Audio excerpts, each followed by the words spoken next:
Una uwezo wa kupaza sauti za watu zaidi ya milioni 40 kwa hashtag moja sasa hivi. Septemba 2016 tuliweza kutoa video kama hii. Tulitumai tungefanya tena, lakini tuko hapa.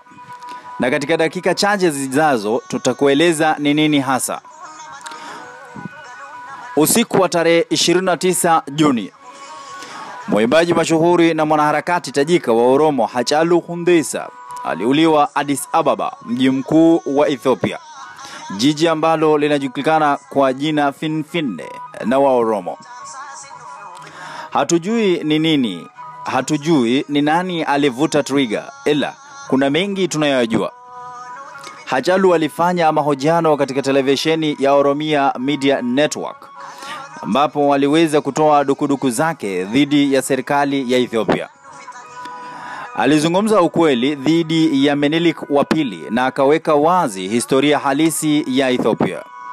Muziki ya Hachalu imetumika kama sauti ya mapinduzi katika maandamano ya Oromo mwaka wa 2016. Nyimbo ambazo zinaendelea kuwa ukumbusho wa Oromo kwamba wana haki ya kujiamulia katika siku za usoni. Oromia Media Network ilivamiwa na wanajeshi na wanahabari wake wakakamatwa siku moja tu baada ya mauaji ya Hachalu. Ndani ya siku tatu, zaidi ya watu 100 wameuliwa na walinda usalama, huko mtandao ukifungwa. Ni vigumu kujua kinachoendelea huko.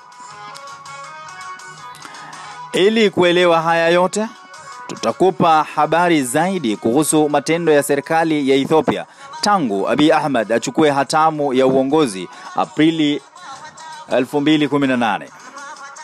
Alisifiwa kwa mabadiliko aloleta hapo awali na akapata tuzo la amani na Nobel. Punde tu baada ya nchi na dunia kusherekea juhudi zake, mambo yakaanza kuenda mrama. Viongozi wa upinzani ambao walikuwa na vibali vya kuendesha shughuli Ethiopia wamekamatwa na bado hawajaachiliwa hadi wa leo. Amri ya jeshi kupelekwa sehemu mbalimbali ilitolewa. Pigo na mauaji yalianza katika sehemu za Wallagga, Guji na Borana. Maeneo haya yote ni ya Oromo. Na hoja ambao unafuata ni muhimu sana, ndiposa upate uelewa wa mambo.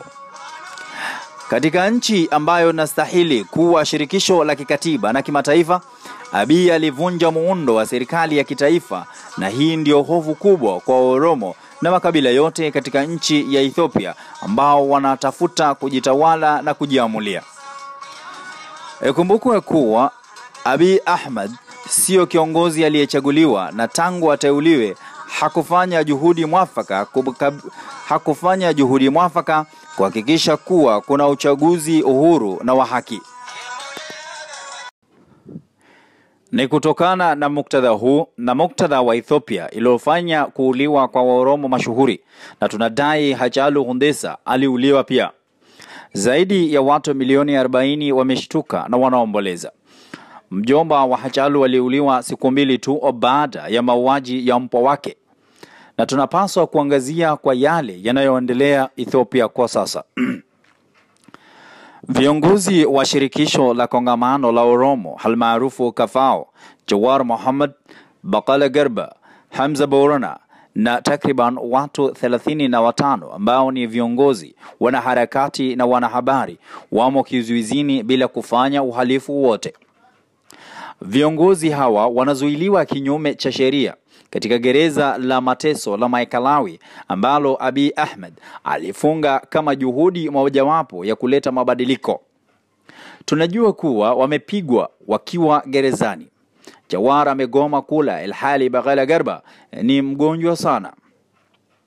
Raia wawili wa Marekani, Redwan Aman na Yusuf Bashir, wamekamatwa kinyume cha sheria na bado hatujajua penye walipo.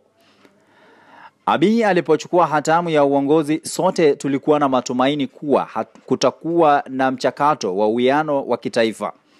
Hii ingefanyika, ingeleta mabadiliko mema katika nchi ya Ethiopia, ila haikufanyika. Na kwa wakati huu, kwa sababu ya Waoromo na raia wengine nchini Ethiopia, matakwa yetu yako wazi. 1. Mauaji ya Hachalu Hundessa yafanyiwe uchunguzi huru wa kutoka nje. Pili, Waziri Mkuu Abiy Ahmed kujiuzulu mara moja. 3, kusitishwa kwa mauaji ya kiolela dhidi ya raia. 4, kuachiliwa kwa wafungwa wote wa kisiasa. 5, uchaguzi huru na wa haki mwaka wa 2020. 6, kufunguliwa kwa mtandao.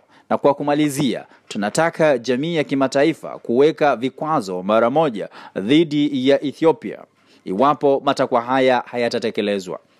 Haturidhiki tena na ushindi mfano. Waoromo wanataka haki halisi. Mimi ni Oromo. Sisi ni Oromo. Nasimama na maandamano ya Oromo. Je, wewe?